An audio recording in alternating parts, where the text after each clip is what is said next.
Mesdames, Messieurs, bonsoir et merci de votre fidélité. Bienvenue au journal sur CamNews 24.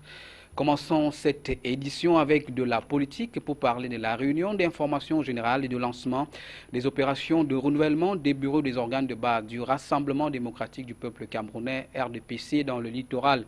Les travaux ont eu lieu ce 10 octobre 2015 à la maison de parti de Bonanjo sous la conduite du président de la commission de suivi régional dans le littoral, Benoît Ndong Soumet. Reportage Éric Ticheux, Benoît Ndongmo.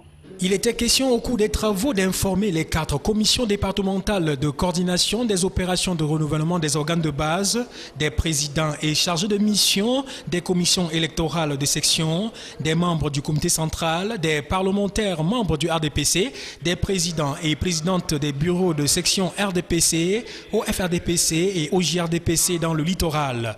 Après la synthèse de la circulaire du président national du parti et de la note explicative du secrétaire général, il a été mis à la disposition des 4 commissions un kit de matériel électoral pour le démarrage effectif des actions ce 10 octobre 2015. L'objectif de ces renouvellements étant entre autres d'optimiser le fonctionnement des organes de base du Parti de la Flamme en y apportant de l'énergie nouvelle à travers des équipes d'hommes et de femmes fidèles aux idéaux du parti. Le président de la commission régionale de suivi dans le littoral, en souhaitant que cette opération se passe dans une ambiance de paix et de sérénité, a recommandé aux différentes commissions le sérieux dans le travail sur le terrain et d'appliquer les instructions des tests avec rigueur afin qu'il n'y ait plus d'aventuriers à la tête des organes de base.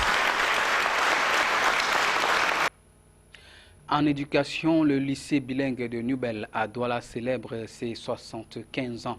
Le lancement des 2 mois d'activité a eu lieu hier, vendredi 9 octobre 2015, à Douala, devant un parterre d'invités, d'anciens élèves et des autorités administratives et municipales de l'arrondissement de Douala 2e.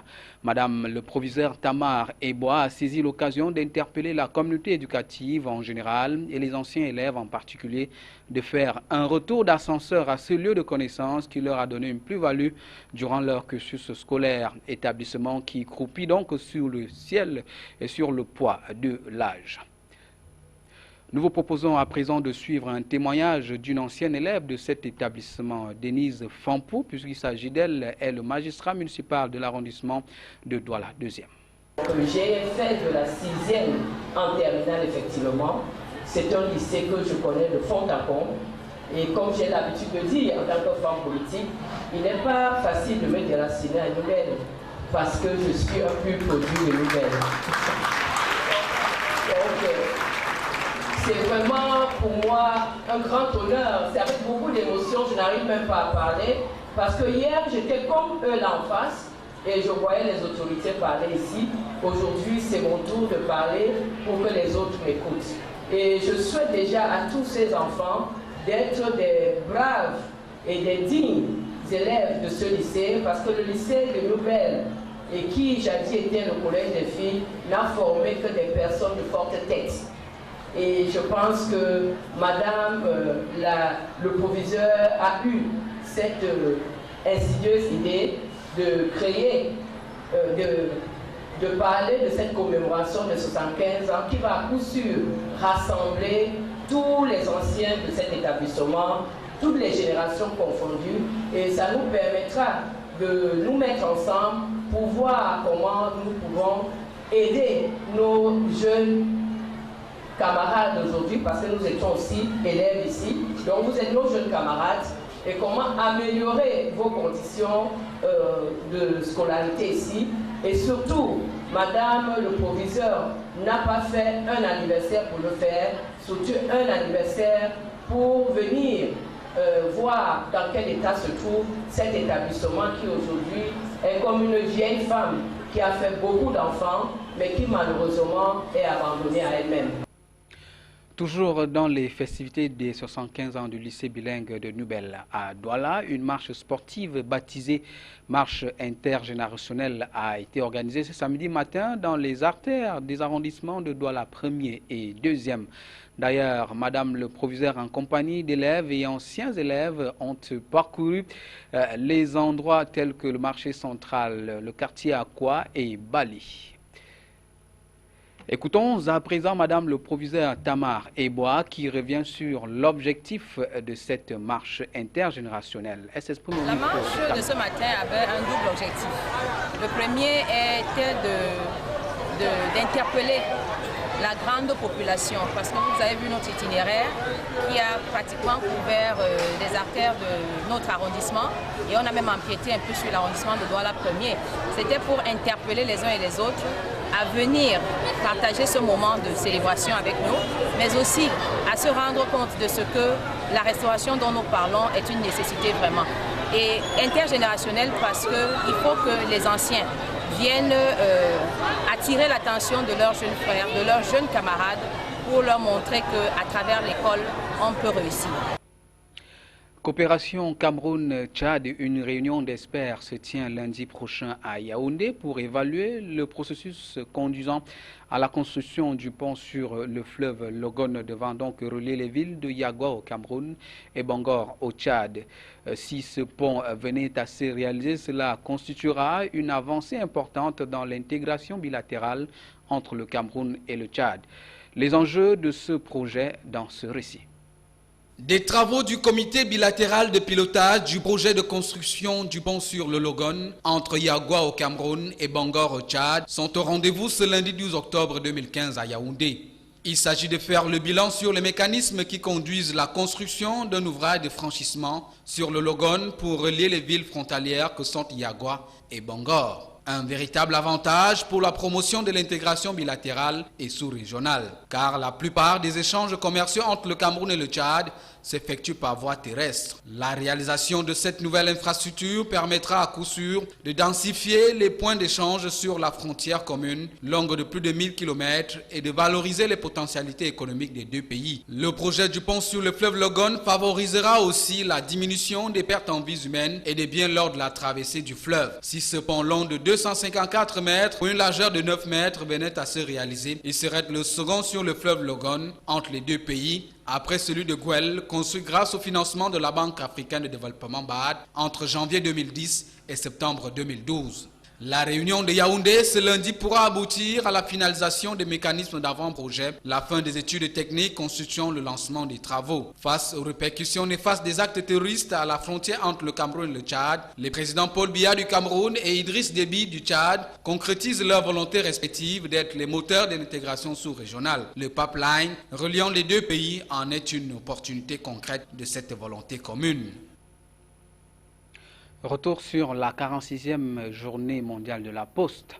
La Poste camerounaise a appelé à créer des produits postaux innovants. Tel est le vœu formulé vendredi 9 octobre à Yaoundé à la fois par le ministre des Postes et Télécommunications et le directeur général de l'Union postale universelle lors de la journée internationale dédiée donc à la Poste. Ces responsables estiment que le saut vers le numérique est l'une des clés pour réussir à s'adapter à la concurrence. Cette 46e édition de la Poste interpelle aussi le gouvernement camerounais à plus d'initiatives. Floriane Payot, Marcel Vondo, Lisa Youmsi. À la Cameroun Postal Service, en abrégé Campos, l'on a bien pris la peine mesure de ces nouveaux défis innovants. Confirmation avec le directeur général Campos Frédéric Fény. La Campost se dote d'une gamme de services suffisamment agrandie et qui propose des produits aussi bien sur les métiers traditionnels, qui sont le courrier et le colis, mais aussi sur l'express, qu'il soit national, domestique ou international. Nous avons aussi innové cette année en lançant notre produit e-commerce qui nous permet d'être positionné sur le marché national, sur l'intégralité du territoire national. Pour la ministre des Postes et Télécommunications qui faisait ainsi son baptême du feu pour sa première sortie officielle après sa nomination le 2 octobre dernier. Les consommateurs de produits postaux doivent en même temps qu'ils expriment leurs besoins provoquer chez les opérateurs l'adaptation des services à leurs attentes. Le thème même de la journée mondiale de la Poste interpelle à l'innovation pour pouvoir s'adapter aux besoins des usagers. L'environnement postal aujourd'hui, vous voyez qu'il est en constante mutation. Donc il est question pour la Poste d'innover, de réfléchir, de proposer des produits qui puissent satisfaire les attentes des usagers. Au cours de la cérémonie marquant la journée de la pause, qui a été agrémentée avec la prestation de l'humoriste Kaiser Show, 20 jeunes lauréats du concours international épistolaire ont été primés. Leurs belles lettres sélectionnées sur les 1132 reçues à travers tout le pays par le jury de la pause ont séduit plus d'un. Et c'est avec des bourses scolaires d'une valeur de 100 000 francs chacune, d'une valeur totale de 2 millions de francs CFA, que les lauréats du jour sont repartis tout heureux d'avoir participé à ce concours. C'est le cas de ce jeune garçonnet de 10 ans, élève en classe de 6e. J'ai connu l'information par le journal. Et j'ai dit à maman que je voulais écrire. Comme ma matière préférée en français, c'est la production d'écrits.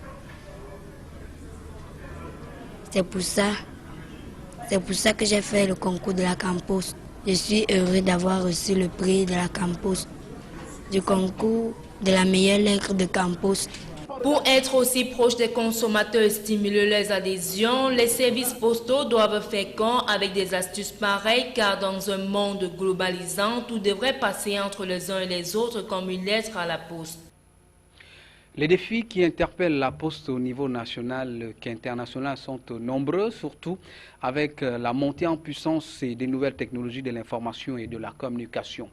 Quelle orientation pour une Poste performante et qui surmonte l'épreuve des temps modernes? Florane Payo, Marcel Vando, Lisa Yomsi. Reconnue comme l'un des moyens de communication le plus ancien, la Poste et ses courriers timbrés doivent aujourd'hui faire face aux nouveaux défis qui interpellent l'activité postale, à savoir les produits innovants. Plus rapides et efficaces, fruit du progrès des technologies de l'information et de la communication, en abrégé TIC. Consciente des grands défis de l'heure, c'est à ce titre que la célébration 2015 de la Journée mondiale de la Poste a été placée sur le signe de l'innovation, l'inclusion et l'intégration comme principaux facteurs du succès pour l'avenir de la Poste. Le message du Senbissa Abdirahman, directeur général de l'Union postale universelle, exhorte à profiter des performances des TIC pour innover et créer des nouveaux segments de marché. Le directeur général de l'UPU est conforté à l'idée que la suivi de la Poste dépend fortement de son aptitude à évoluer et à innover rapidement pour combler les besoins. Les goûts et attentes des clients qui changent rapidement et qui sont de plus en plus exigeants. Pour réussir son intégration dans l'univers très concurrentiel des services postaux, l'Union postale universelle se propose donc d'inclure dans sa vision 2020 l'innovation, l'intégration et l'inclusion comme des principaux facteurs porteurs de l'activité postale. Car, pense-t-il profondément, l'avenir de la Poste dépend de sa capacité à produire de nouveaux produits et services, mais surtout de son aptitude à embrasser de nouvelles technologies, véritable vivier de son capital confiance. Sport en bref et en images, les matchs comptant pour les quarts de finale aller de la Coupe du Cameroun édition 2015 se joueront donc ce dimanche 11 octobre 2015, stade municipal de Saint-Mélima à Famba-Libi face à Panthère Sportive Dundee, stade municipal de Banjoun, Future FC face à Bambutos de Mbouda, stade municipal de Djombe, UMS de Loum contre les Astres de Douala, stade municipal de Melon, stade Renard de Melon face à Botafogo de Douala. Les Lions indomptables du Cameroun affrontent ce dimanche à Bruxelles les Super Eagles du Nigeria. Le match compte pour la période FIFA qui court du 5 au 13 octobre 2015. Ce match, loin d'être un simple match amical, est une confrontation au sommet. La dernière rencontre Cameroun-Nigeria datant de la CAN 2004 où les Super Eagles avaient donc sorti le Cameroun au quart de finale. Cameroun contre Nigeria ce dimanche dès 19h, heure de Douala. C'est la fin de ce journal. Merci pour votre aimable attention. L'information continue sur CamNews 24 et sur le site www.camnews24.com. Mesdames, Messieurs, bonsoir.